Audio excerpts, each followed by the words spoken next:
Ops of Reddit. What's the most insane thing you found during a house search? I was a fresh officer with dreams being a hero. I get dispatched to a call of a family fight.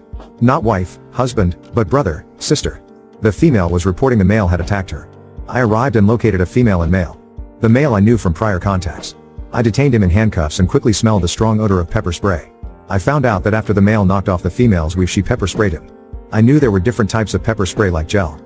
I'm walking around the house taking photos for my investigation and accessing the property damage. I noticed that in his room the odor from the pepper spray was extremely strong and made my eyes instantly water with a decent amount of stinging sensation. The fumes made it incredibly hard to breathe and left me without the ability to breathe at points, requiring that I leave the room to get fresh air. I find a brownish gel substance all over the walls in the shape of handprints. I photographed it and determined that it was the pepper gel that male suspect was wiping off of his face onto the wall. I found it odd that it was all over the walls and covered the room, although this chick dusted him with the entire can of pepper gel. After some investigation, I took the male to jail. I responded to the same house several days